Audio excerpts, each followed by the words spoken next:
엘리웃은 엘르아살을 낳고 엘르아살은 mat단을 낳고 mat단은 야곱을 낳고 야곱은 마리아의 남편 요셉을 낳았으니 마리아에게서 그리스도라 칭하는 예수가 나시니라. 그런즉 모든 태수가 아브라함부터 다윗까지 14대요 다윗부터 바벨론으로 사로잡혀갈 때까지 14대요 바벨론으로 사로잡혀간 후부터 그리스도까지 14대더라. 예수 그리스도의 나심은 이러하니라.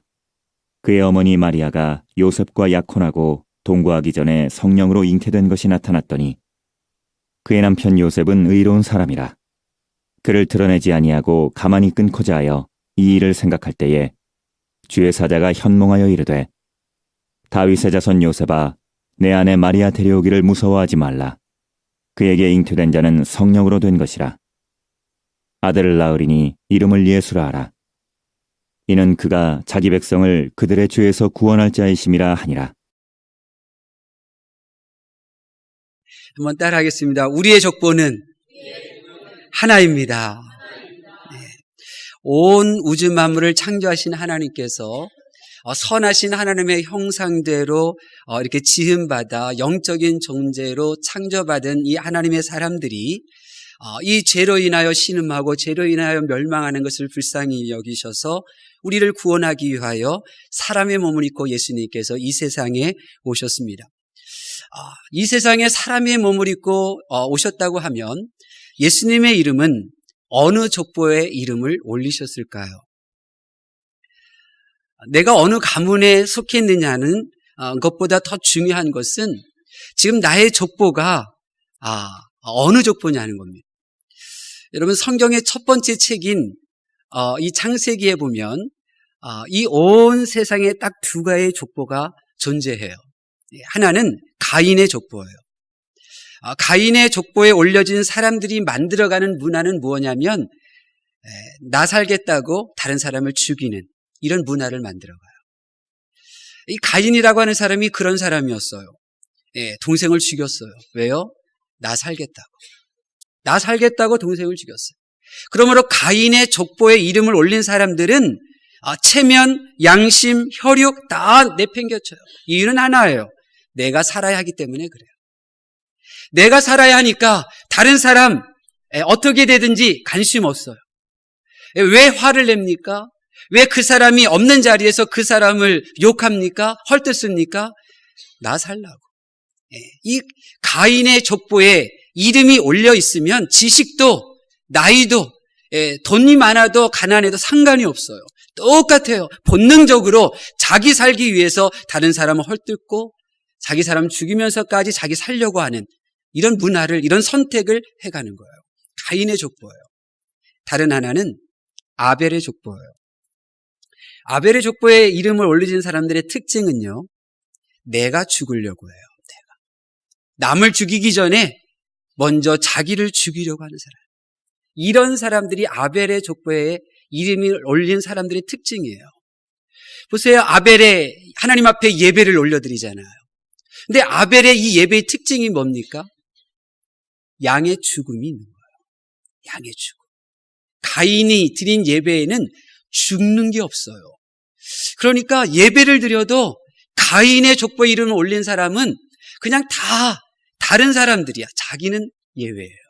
자기는 예외. 자기가 죽어야 아벨의 족보에 이름을 올린 사람으로 살아가는 건데 이 하나님을 믿어도 이 가인의 족보에 올려진 사람들의 특징을 그대로 답습하는 그러한 사람들이 많이 있습니다. 아벨의 족보에 이름을 올린 사람들은 남을 죽이려 들기 전에 먼저 자신을 죽일 줄 알아요. 이거는 자연스러운 거예요. 내가 노력해서 되는 게 아니에요. 자연스럽게 돼요. 왜요? 아벨의 족보에 이름을 올렸기 때문에 나의 본성이 달라졌기 때문에 그런 거예요. 거듭났고 새로워졌기 때문에 그런 거예요. 힘으로 되는 게 아니에요. 그러니까 이 세상에는 최 씨 가문의 족보도 있고 전 씨 가문의 족보도 있고 이 씨 가문 족보도 있고 다 그렇지만 그것은 세상이 이야기하는 거고 성경으로 보면 이 세상에는 두 개의 족보가 존재하는 거예요. 나라가 달라도 피부색이 달라도 부모가 달라도 자기 살려고 몸부림치는 사람들, 다른 사람 살리기 위하여 내가 기꺼이 죽을 줄 아는 사람들, 이 두 족보의 이름을 올린 사람들이 서로 얽히고 섞여서 살아가고 있는 거예요. 지난주에 우리가 큐티하면서 만난 사람이 아합 왕과 오바댜였어요. 아합 왕은 이스라엘의 왕이었고 오바댜는 그 아합 왕의 궁궐 살림을 책임지고 있었던 아합 왕의 신하였어요. 세상의 눈으로 보면 아합은 왕이에요. 오바댜는 그의 신하죠. 그런데 이 성경을 비추어 그들의 족보가 뭐냐? 족보를 한번 펼쳐봐라. 딱 요구하면 아합은 가인의 족보를 펼쳐야 하고 오바댜는 아벨의 족보를 내는. 아합은 가인의 족보에 이름이 올려진 죄인이에요. 그래서 성경에 그를 여로보암의 길로 갔다 이렇게 말하잖아요.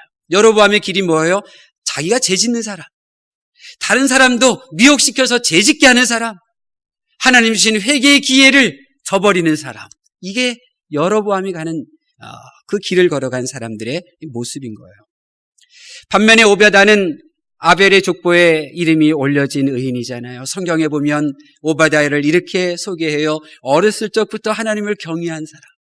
나이가 들어서는요, 어른이 되어서는요, 성경에 보니까 지극히 하나님을 경외한 사람. 이런 사람의 이 오바댜는 아벨의 족보에 이름을 올려준 사람이에요. 그래서 아합 왕이 하나님의 선지자들을 잡아 죽이라 했을 때 오바댜는 무려 100명의 하나님의 선지자들을 숨겨요. 그리고 그들에게 떡을 제공하고 물을 제공해요. 왜요? 나 죽을 수 있어. 나 하나님의 사람들 살리기 위해서라면 나 죽을 수 있어. 하나님의 사람들 살리기 위해서라면 나 덜 먹고 덜 쓰겠어. 내가 죽으려고 하는 사람. 아벨의 족보에 이름을 올렸기 때문에 그런 거예요. 누가 시켜서 한 일이 아니에요. 저절로. 너무너무나 쉽게. 왜요? 본성이 거듭났기 때문에 그런 거예요. 이처럼 이 세상의 역사는 동일한 나라, 동일한 궁궐, 같은 시대에서 이 두 족보에 각기 이름을 올린 사람들이 서로 얽히고 설키면서 역사를 만들어가고 있는 거예요. 그리고 아시다시피 가인의 족보에 이름을 올린 사람들은 그가 왕이든지 거지이든지 상관없이 생명이 없는 멸망의 길을 가는 거예요. 비록 조금 착한 일을 했다고 하지만 돌이킬 수 없어요. 가인의 족보에 이름을 올린 사람이 평생 선하게 살았다 하더라도 그는 죄인이에요. 왜냐하면 그 선을 행함도 자기를 위해서, 자기 이름 높이기 위해서, 자기 알아달라고 행했던 일이거든요. 죄예요. 그래서 구원이 없는 거예요. 생명이 없는 거예요. 반면에 아벨의 족보에 이름이 올려지면 비록 실수도 할 수 있어요. 실없어 손해도 끼칠 수 있어요. 죄를 지을 수도 있어요. 그러나 그것이 죄인 줄 알고 회개하기에 나 대신에 죽은 그 예수 그리스도로 인하여 그는 다시 살아나는 거예요. 그래서 성경에 보면 아벨은 죽잖아요. 그런데 셋으로 다시 살아나는 거예요. 이게 바로 아벨의 사람들의 특징인 거예요. 그래서 바울 사도는 제가 있는 곳에 은혜가 있다 그렇게 고백하죠. 사랑하는 성도 여러분, 예수님은 가인의 족보와 아벨의 족보 이 두 가지 가운데 이 세상에 사람의 몸을 입고 오셨는데 어느 족보에 이름을 올리셨을까요? 예수님은 어느 족보에 이름을 올리셨죠? 예수님이 살기 위해서 이 세상에 오셨나요? 죽으러 이 세상에 오셨나요? 그러면 아벨의 족보에 이름을 올리신 거예요.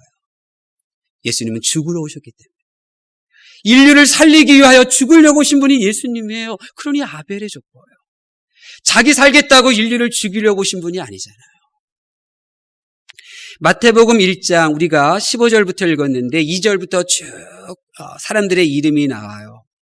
근데 이 마태복음 1장은 나 살겠다고 하는 가인의 족보가 아닌 내가 죽겠다고 고백하는 아벨의 족보에 이름을 올린 사람들이에요. 그렇기 때문에 역대상 1장에 나오는 이스라엘 족보와는 달라요.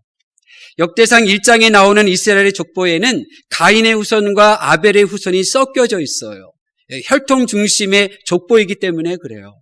그래서 에서의 후손과 또 야곱의 이 각자의 후손들이 역대상 1장에는 그대로 기록되어져 있어요. 그런데 오늘 읽은 이 마태복음의 1장에 나오는 족보는 혈통 중심의 족보가 아니에요. 하나님이 보시기에 이 아벨, 내가 죽고자 하는, 내가 썩고자 하는, 내가 그를 살리고자 하는 아벨의 족보에 이름을 올린 사람들의 이야기예요. 내가 죽을 줄 아는 사람, 내가 먼저 땅에 떨어질 줄 아는 사람, 내가 땅에 떨어져 스스로 썩어 미랄이 되는 사람, 내가 지금 죽는 문화를 만들어가는 사람들의 이름이 올려진 족보, 아벨의 족보예요. 그러므로 같은 부모에게서 태어나도 같은 부모임에도 불구하고 한 사람은 가인의 족보에 이름을 올리고 한 사람은 아벨의 이름의 족보를 올려요. 무서운 얘기예요. 저와 여러분은 어느 족보에 이름이 기록되었을까요? 여러분은 나 살고자 다른 사람을 헛듣고 욕하는 사람이에요? 그렇다면 가인의 이 습성을 아직 버리지 못한 거예요. 가인의. 그러나 내가 그가 좀 마음 편하기 위해서 내가 좀 썩어지지 뭐. 그렇다면 여러분은 아벨의 족보에 이름을 올린 사람이에요. 미랄, 땅에 떨어져 썩어져 죽지 아니하면 십자가에서 죽으신 예수님, 다 아벨의 족보에 이름 올린 사람들의 특징이에요. 여러분 자신을 보세요. 다른 사람을 보지 말고 여러분의 행동을 보셔요. 감사하게도 성탄절은 예수님의 이름이 올려져 있는 이 아벨의 족보에 저와 여러분의 이름을 새기는 날이에요. 성탄절은 그런 날이에요. 감사한 날이에요. 볼까요? 우리 17절 말씀 보겠습니다. 우리 16절에서 17절 말씀 다시 한번 봉독하겠습니다. 시작. 야곱은 마리아의 남편 요셉을 낳았으니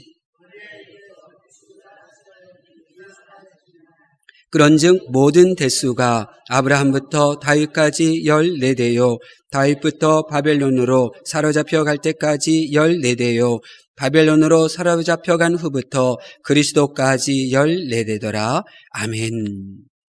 아브라함부터 다윗까지 14명의 사람들의 이름이 기록되어져 있고 다윗부터 바벨론 포로로 사로잡혀 갈 때까지 14사람의 이름, 그리고 바벨론 포로 이후에 예수님까지 14대다. 이게 17절에 기록되어져 있는데요.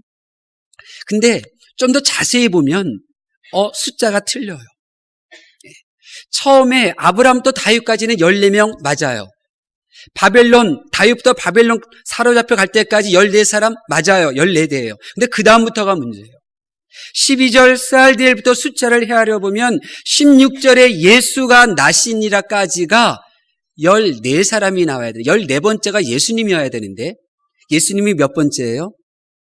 13번째예요. 예수님 13번째예요. 그리고 17절에 그리스도까지가 14대다. 이렇게 이야기하고 있어요. 그렇다고 하면 이게 어떻게 된 건가요? 마태는 예수님과 그리스도를 지금 분리하고 있는 거예요. 예수님은 13이고 그리스도까지는 14니까. 자, 여러분 중요한 것을 말씀드려요. 예수님은 누구이고 그럼 그리스도는 누구인가? 예수님은 13대고 그리스도는 14대인데 그러면 예수님은 누구신가? 21절 말씀 볼까요?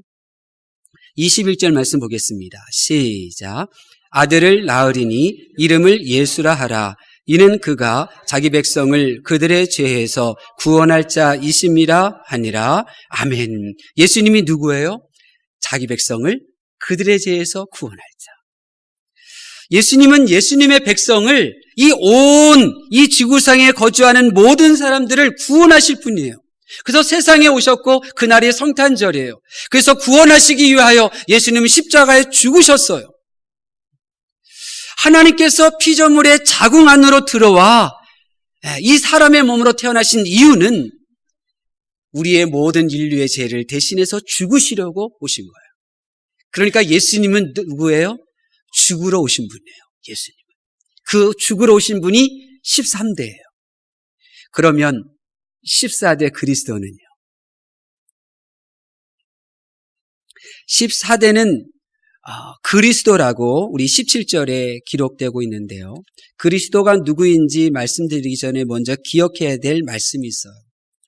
예수님께서 십자가 지시기 전에 이 마지막 성만찬 모임을 가지셨잖아요. 그때 여러 말씀을 많이 하셨어요. 너희가 서로 사랑해라. 서로 사랑해라. 그러면서 또 한 가지 말씀하셨던 것은 나 다음에 오시는 분이 있다 그랬어요. 내 다음에 오시는 분이 있다는 거예요. 이 13대가 예수님인데 그 다음에 오시는 14대가 되시는 분이 있다는 거예요. 그분은 우리를 도와주시는 분이래요. 그분이 누구예요? 성령님. 성령님. 13대이신 예수님의 다음에 오시는 분이 있고 그분이 우리를 도와준다고 예수님이 말씀하셨어요. 그리고 오늘 말씀 19절에 보면 그 다음부터 나오는 이야기가 어떤 내용이에요? 성령님께서 이 처녀의 몸에 예수님을 잉태하는 성령의 역사가 나온 14대는 성령님을 말하는. 자, 그러면 생각해 보세요. 예수님께서 내 죄를 사하셨음을 믿었어요. 이 믿는 나에게 14대이신 성령 하나님께서 이 세상에 오셨는데 이 세상에 오신 성령님께서는 이 세상 어디에 거하시나요? 내 몸을 성전 삼고 내 안에 거하시는.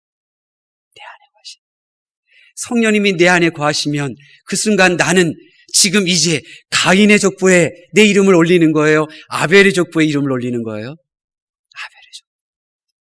예수님을 믿는다는 것, 교회를 다닌다는 것, 나 살려고 하나님 믿는 거 아니에요.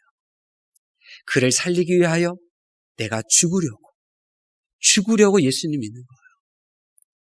지금까지는 나 살기 위해서 이용하고 거짓말하고 내 기분 내키는 대로 행했어요. 나 살려고.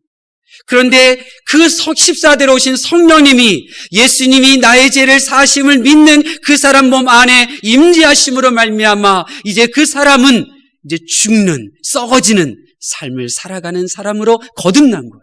새로워진 거예요. 하나님께서는 우리 북악교회를 이 우상의 골짜기에 세우셨어요.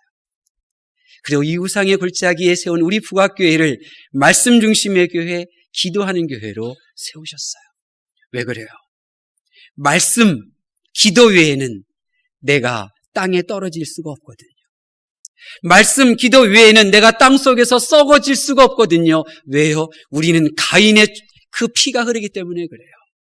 다른 사람은 어떠하든지 내가 살아야 해. 이 가인의 피가 흘러요. 심지어 다른 사람 죽으면서까지도 내가 살려고 해요. 이게 가인의 피가 내게 흘러요. 이런 내가 이제 아벨의 족속, 아벨의 가문에 속한 자답게 살기 위해서는 말씀과 기도 외에는 안 되거든요. 그래서 우리 부학교회를 말씀과 기도하는 교회로 세우신 거예요. 하나님의 말씀을 경청하는 성도 여러분, 예수님께서 내 죄를 사하셨음을 믿는다는 것, 이제 여러분의 이름이 예수님의 이름이 기록된 아벨의 족보에 기록되어 있다는 것입니다. 예수님께서 날 대신하여 십자가에 못 박혀 죽으셨음을 믿는다는 것, 이제 저와 여러분은 예수님과 성령님의 뒤를 이어 15대가 되었다는 것입니다. 예수님을 믿는다고 하는 것은 하나님의 나라로 승천하신 예수님의 뒤를 이어서 이제 내가 이 세상에서 예수님이 하신 일, 그 일을 내가 위임받아 사역한다는 것입니다. 내가 썩어지는 것, 내가 땅에 떨어지는 것, 내가 그를 살려내기 위하여 살아가는 것. 그러므로 예수님을 믿노라 하면서도 예수님과 성령님의 뒤를 이어 15대가 된 내가 아무런 사역도 다른 사람의 생명에도 관심이 없고 충성하지 않는다면 우리는 아직도 가인의 족보에 올려진 그 죄의 습성을 십자가에 못 박지 못한 것입니다. 내가 바로 탕자고 내가 바로 바리새인인 것입니다. 종교인인 것입니다. 예수님을 사랑한다고 하면서도 13대인 예수님을 대신하여 14대로 오신 성령님이 내 안에 거하시고 계시는데 성령님이 거하시는 내가 십자가를 질 줄도 모르고 썩어지는 이 미랄이 어떤 것인지도 모른다면 하나님의 마음이 얼마나 아프시겠습니까? 예수님이 세우신 교회를 사랑한다면서 죽기까지 충성하고 하늘나라로 올라가신 예수님을 이어 이제 14대인 성령이 거하시는 내가 그 사람을 살리는 이 사역을 멈추고 있다면 이건 있을 수 없는 일입니다. 세상이 내가 사역하지 못하도록 막아도 우리는 물러서지 말아야 하는데 오히려 죽음을 무릅쓰고 붙잡아야 할 성령이 거하시는 내가 스스로 사역을 내려놓는다는 것은 말도 안 되는 일입니다. 이제 우리는 내가 성령이 거하시는 아벨의 족보에 내 이름이 올려져 있다는 사실을 우리는 믿음으로 고백하실 수 있기를 바랍니다. 15대인 그리스도인은 기름 부음을 받은 자입니다. 여러분, 구약시대에 기름을 누구에게 부었는지 아세요? 왕, 제사장, 그리고 예언자의 직분을 맡은 자에게 부었어요. 마찬가지로 십자가에 못 박히시고 하늘나라로 올라가신 예수님의 뒤를 이어 14대로 오신 성령 하나님께서는 우리에게 성령의 기름 부음을 허락해 주시잖아요. 성령의 기름 부음을 지속적으로 내게 부어주셔요. 내 안에 계신 성령 하나님께서는 내게 성령의 기름을 지속적으로 기름을 부어주셔요. 이러한 기름 부음을 받았다면 15대인 나는 어떻게 살아야겠어요? 왕처럼 구원받은 사실 하나만으로도 당당해야 돼요. 내가 이 세상에 돈이 없어도, 이 세상에 알아주는 직업이 없어도 나는 구원받은 그 사실 하나만으로도 왕처럼 당당해야 되는 거예요. 기름을 부음을 받은 우리들은 제사장처럼 계속해서 용서해야 돼요. 괜찮아. 아무 문제 아니야. 용서해. 그리고 잘 될 거야. 내가 너 축복할 거야. 제사장은요, 하나님 앞에 용서, 그리고 성도를, 백성을 축복하는 거, 그 일을 했어요. 성령의 기름 부으심을 받은 왕 같은 제사장이 된 저와 여러분은 이제 성도를 만나면 용서하는 거예요. 그리고 축복해 주는 거예요. 그 말이 입술에서 멈춰서는 안 돼요. 그리고 기름 부음을 받은 예언자처럼 우리는 오직 하나님의 말씀만 순종, 하나님의 말씀에 복종, 오직 하나님의 말씀에 순명하는 그러한 예언자의 삶을 살아야 하는 겁니다. 여러분은 성령의 기름 부으심을 받은 14대인 성령님께서 거하시는 아벨의 족보에 이름이 올려진 하나님의 사람인 줄로 믿습니다. 그렇다면 하나님을 믿는 것 하나만으로도 당당하십시오. 그리고 더 많이 용서하시고 더 많이 축복의 이야기를 하십시오.